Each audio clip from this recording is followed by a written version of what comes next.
গরমে বেগুন গাছের কি সমস্যা হয় এবং তার সমাধান কি আজকে আমি এই ভিডিওতে আপনাদের সাথে সেই বিষয়ে আলোচনা করব।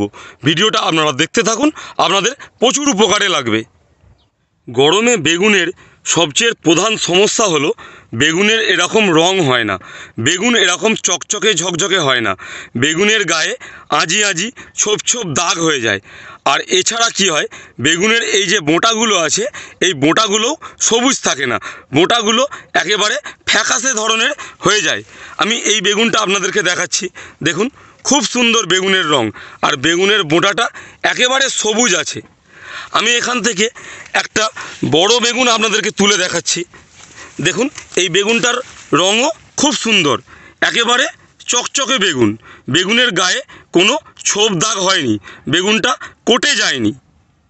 বেগুনের রং খুব সুন্দর, বেগুনের রং একটুও কোটে যায়নি, একেবারে চকচকে আছে। সিম গাছ দেখতে পাচ্ছেন, একটা সারপ্রাইজ ভিডিওতে নিশ্চয়ই থাকবে। গরমে বেগুন গাছের দ্বিতীয় সমস্যা হলো বেগুন গাছে ডগকাটা পোকার আক্রমণ। আপনারা দেখুন আমার এই বেগুন গাছে কোনো ডগকাটা পোকার আক্রমণ হয়নি, একেবারে বেগুন গাছের ডগা ফ্রেশ আছে। অপর সমস্যাটা হলো বেগুন গাছের পাতা এরকম সবুজ থাকে না, পাতা হলুদ হয়ে যায়। আর একটা যে সমস্যাটা গরমে দেখা যায় সেটা হলো এই যে বেগুন গাছের ডগার পাতাটা দেখতে পাচ্ছেন, একেবারে পরিষ্কার ঝকঝকে চকচকে, পাতা এরকম হয় না, পাতায় কি হয়, পাতা কোঁকড়ানো রোগও ধরে। খুব সুন্দর ফুল এসেছে, আর এই গরমে বেগুন গাছে ফুল ঝরে যাওয়ার একটা সমস্যা হয়। কি সুন্দর বেগুন ধরছে দেখুন, একটা ফুলও মিস যাচ্ছে না। নমস্কার বন্ধু, আশা করি আপনারা ভালো আছেন। আমি কৃষক বন্ধু চ্যানেলে আপনাদের সকলকে স্বাগত জানিয়ে আমি প্রসেনজিৎ শুরু করছি আজকে একটি নতুন ভিডিওটি শুরু করার আগে আপনাদের কাছে নিবেদন, চাষির কাছ থেকে হাতে কলমে চাষবাস সম্পর্কে যদি কিছু আপনারা শিখতে চান বা নিজের অভিজ্ঞতাকে আরও বাড়াতে চান, চ্যানেলটি সাবস্ক্রাইব করে সঙ্গে থাকুন এবং ভিডিওটি সমস্ত চাষি ভাইদের মধ্যে শেয়ার করে দিন, যাতে সকল চাষি ভাই মিলে সমস্ত মানুষের মুখে সবজি তুলে দিতে পারি এবং চাষবাস করে নিজেদের জীবনযাত্রার মানকে আরও উন্নত করে তুলতে পারি। গরম পড়তে না পড়তেই বেগুনের যে সমস্যাটা হয়, বেগুনে ফলছিদ্রকারী পোকার আক্রমণ হয়, বেগুন কানা হয়ে যায়। এখানে দেখুন একটা বেগুনেও ফলছিদ্রকারী পোকার আক্রমণ হয়নি, একটা বেগুনও কানা হয়নি। আমি এই বেগুনটা আপনাদেরকে ঘুরিয়ে একটু দেখাই, দেখুন বেগুনে কোনো ফলছিদ্রকারী পোকার আক্রমণ হয়নি। ঘুরিয়ে দেখানোর দরকার নেই, যে সকল চাষি বা বন্ধু বেগুন চাষ করেন বেগুনের গেটআপ দেখলেই আপনারা বুঝতে পেরে যাবেন যে বেগুনটা ভালো না কানা। আমি এদিকটা আপনাদেরকে একটু দেখাই, দেখুন এখানেও যে বেগুন ধরেছে একেবারে খুব সুন্দর রং, বেগুনে কোনো ফলছিদ্রকারী পোকার আক্রমণ হয়নি। আমি এইখানটা আপনাদের একটু দেখাই, দেখুন একেবারে ফ্রেশ চকচকে বেগুন, একেবারে ফ্রেশ বেগুন। এই বেগুনের রং দেখলেই বোঝা যাবে এই বেগুনে ফলছিদ্রকারী পোকার আক্রমণ হয়নি। এটা হলো সেই পুরনো বেগুন গাছ, আর কিছুদিন হলেই এই বেগুন গাছের বয়স হয়ে যাবে 1 বছর। আর ওইটা হলো সিম মাচা, এখনও খুব সুন্দর সিম হচ্ছে। বেগুন গাছের বয়স 1 বছর হতে চললো, এখনও এত সুন্দর গাছ আছে। এবার তো আমার কথা অনুযায়ী বেগুন গাছের পরিচর্যা করুন। নতুন করে সিম গাছে ফুলও ফুটছে আর সিমও ধরছে, আপনারা সিম গাছের পরিচর্যা করুন, তবে এখন সিমের ফলন একটু কম হবে। শুধুমাত্র গরমের সময় নয়, শীত গ্রীষ্ম বর্ষা সব সময় বেগুন গাছে এই সমস্যাটা লেগেই থাকে। সমস্যাটা হলো বেগুন গাছের ডগা ছিদ্রকারী পোকার আক্রমণ আর বেগুনের ফল ছিদ্রকারী পোকার আক্রমণ। বর্ষাকালে এবং শীতকালে এই সমস্যাটা একটু হলেও কম হয়, কিন্তু গরমের সময় এই সমস্যাটা সর্বাধিক হয়, প্রচুর পরিমাণে হয়। বেগুন গাছের অধিকাংশ ডগা কেটে দেয় এবং অধিকাংশ বেগুন ফল ছিদ্রকারী পোকার আক্রমণের ফলে নষ্ট হয়ে যায়। এমনও হয় 5 পাল্লা বেগুন ভালো হয় তো 70 থেকে 80 কিলো বেগুন কানা হয়ে যায়। আপনারা তো আমার বেগুন গাছ দেখলেন, আমার বেগুন গাছে একটা ডগও পোকায় কাটেনি। আমি যে ওষুধটা আমার বেগুন গাছে দিচ্ছি সেই ওষুধটার কথাই আপনাদেরকে বলবো। এই ওষুধটা যখন বাজারে আসেনি আমি অন্য ওষুধ ব্যবহার করেছি, কিন্তু এই ওষুধটার মতো এত ভালো কাজ হয়নি। ওই ওষুধটা কাজ হতো কিন্তু এত ভালো কাজ হতো না, তাই আমি ওই সমস্ত ওষুধগুলো আপনাদেরকে বলবো না। যে ওষুধ আমি এখন আমার বেগুন গাছে দিচ্ছি সেই ওষুধটার কথাই আপনাদেরকে বলবো। এই ওষুধটা যদি আপনারা আপনাদের বেগুন গাছে নিয়মিত দেন তাহলে বেগুন গাছের ডগা একটাও কাটবে না আর একটা বেগুনও কানা হবে না, মানে একটা বেগুনও ফলছিদ্রকারী পোকার আক্রমণে নষ্ট হবে না। সিমোডিস বর্তমানে এই ওষুধটা বেগুন গাছের ডগ কাটা পোকা দমনে এবং বেগুনের ফলছিদ্রকারী পোকা দমনের সেরা ওষুধ। এই সিমোডিস আপনারা আপনাদের বেগুন গাছে দেবেন 15 লিটার জলে 20 ml করে। এই সিমোডিস যখন আপনারা বেগুন গাছে স্প্রে করবেন এর সাথে কিচ্ছু মেশাবেন না, মানে কোনো রকমের কোনো ফাঙ্গিসাইড বা কোনো রকমের কোনো ভিটামিন বা কোনো রকমের কোনো শোষকের ওষুধ কিচ্ছু মেশাবেন না। যখন বেগুন গাছে স্প্রে করবেন একেবারে সিঙ্গেল সিমোডিস স্প্রে করবেন। এই গরমের সময় আপনারা আপনাদের বেগুন গাছে সিমোডিস স্প্রে করবেন একেবারে বৈকালবেলা, সন্ধে হব সময় আপনারা আপনাদের বেগুন গাছে সিমোডিস স্প্রে করবেন। তাহলে দেখবেন দারুণ দারুণ কাজ পাবেন।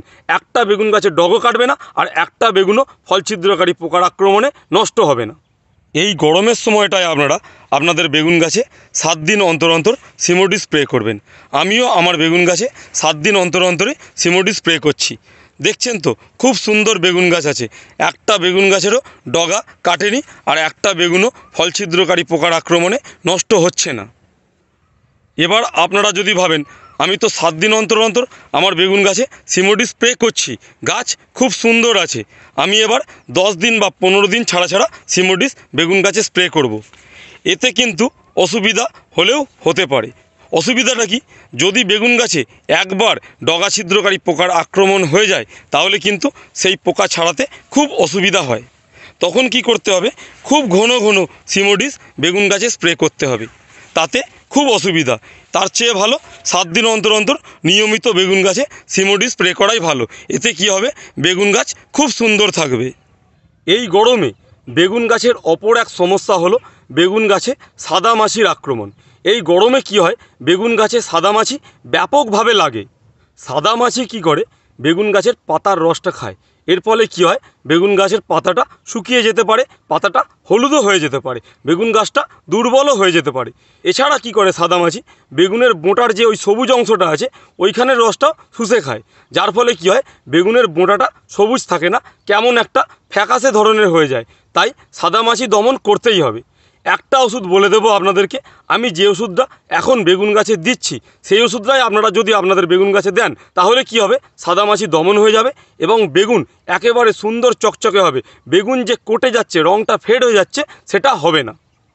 সাদা মাছি দমনের জন্য আপনারা আপনাদের বেগুন গাছে দেবেন ট্যাগ ফ্লাই। এই ট্যাগ ফ্লাই আপনারা দেবেন 15 লিটার জলে 15 ml করে, এবং এই ট্যাগ ফ্লাই আপনারা দেবেন সকালবেলা, তা না হলে একেবারে বৈকালবেলা। এই ট্যাগ ফ্লাই যদি আপনারা 7 দিন অন্তর অন্তর আপনাদের বেগুন গাছে দিতে থাকেন তাহলে সাদা মাছি একেবারে দমন হয়ে যাবে, বেগুন গাছ একেবারে চকচকে ঝকঝকে থাকবে, বেগুন গাছের পাতায় সাদা মাছির আক্রমণ হবেই না। বেগুন গাছের পাতায় ট্যাগ ফ্লাই দিলেই সাদা মাছি দমন হয়ে যাবে, কিন্তু সাদা মাছিটা থাকে বেগুন গাছের পাতার তলায়। তাই যখনই আপনারা আপনাদের বেগুন গাছে ট্যাগ ফ্লাই স্প্রে করবেন একটু ভালো করে স্প্রে করবেন, আর যদি পারেন বেগুন গাছের পাতার তলায় একটু দেওয়ার চেষ্টা করবেন, তাহলে বেগুন গাছের সাদা মাছি একেবারেই দমন হয়ে যাবে। বেগুন গাছে খুব সুন্দর ফুল ফুটছে আর খুব সুন্দর বেগুনও হচ্ছে। আপনারা দেখছেন আমার বেগুন গাছে খুব সুন্দর ফুল ফুটেছে আর খুব সুন্দর বেগুনও হচ্ছে। আমি আমার বেগুন গাছে কী ওষুধ স্প্রে করছি যার ফলে আমার বেগুন গাছে এত সুন্দর ফুল ফুটছে আর এত ভালো বেগুন হচ্ছে, এখন আমি আপনাদেরকে সেটাই বলবো। মেরিভন, এই মেরিভন আপনারা বেগুন গাছে স্প্রে করবেন। বেগুন গাছে ফুল ফল দাঁড় করাতে এই মেরিভন দারুণ কাজ করে। এই মেরিভন আপনারা দেবেন 15 লিটার জলে 8 ml করে, এবং যখন বেগুন গাছে এই মেরিভন স্প্রে করবেন বেগুন গাছকে একেবারে ভিজিয়ে স্প্রে করবেন, তাহলে দারুণ রেজাল্ট পাবেন। আর এই মেরিভন আপনারা দেবেন পরস্পর 2 বার, 7 দিন অন্তর অন্তর 2 বার পরস্পর আপনারা মেরিভন দেওয়ার পর থামিয়ে দেবেন। তারপর আপনারা দেবেন ফ্লিক্স সুপার। এই ফ্লিক্স সুপার আপনারা দেবেন 15 লিটার জলে 50 গ্রাম করে। 2 বার পরস্পর মেরিভন দিলেন এবং 1 বার ফ্লিক্স সুপার দিলেন। এইভাবে যদি আপনারা বেগুন গাছে স্প্রে করতে পারেন তাহলে দারুণ দারুণ রেজাল্ট পাবেন। আপনাদের বুঝতে সুবিধা হওয়ার জন্য এই সকল ওষুধের নাম এবং টেকনিক্যাল আমি ভিডিও ডেসক্রিপশনে দিয়ে দেব। এই গরমের সময় বেগুন গাছ ঠিক রাখতে হলে বেগুন জমিতে নিয়মিত সার প্রয়োগ করতে হবে আর নিয়মিত ঠিকঠাক সময়ে জলসেচ দিতে হবে। এই গরমে বেগুন গাছ ঠিক রাখতে হলে জলসেচের গুরুত্ব অপরিহার্য। বেগুন জমিতে যদি জল ঠিকঠাক না দিতে পারেন, জমিতে যদি রস ঠিকঠাক না রাখতে পারেন, তাহলে কিন্তু বেগুন গাছের গ্রোথ সঠিক হবে না। দেখুন আমি এখানে বেগুন জমিতে জলসেচ দিয়েছি, বেগুন জমির মাটি ভিজে আছে। আপনারা বেগুন জমিতে একটু সব সময় এই গরমের সময় রস রাখার চেষ্টা করবেন। মাটি যদি একেবারে শুকিয়ে যায় তাহলে কিন্তু বেগুন গাছ দুর্বল হয়ে যাবে, বেগুনের ফুলজালি ঝরে যাবে। আপনারা সবসময় বেগুন জমিতে এই রকম রস রাখার চেষ্টা করবেন। বেগুন গাছে কী সার প্রয়োগ করবেন ভিডিও দেওয়া আছে, আপনারা একটু দেখে নেবেন। বন্ধুরা, আমি আশা করছি এই ভিডিওর মাধ্যমে গরমের সময় আপনারা আপনাদের বেগুন গাছে কী পরিচর্যা করবেন, যার ফলে আপনাদের বেগুন গাছ খুব সুন্দর হবে, বেগুন গাছে খুব সুন্দর ফুল আসবে, বেগুনের ফলন খুব সুন্দর হবে, সেই সম্বন্ধে সঠিক ধারণা দিতে পেরেছি। ভিডিওটি শেষ পর্যন্ত দেখার জন্য অসংখ্য ধন্যবাদ। দেখা হচ্ছে পরবর্তী ভিডিওতে।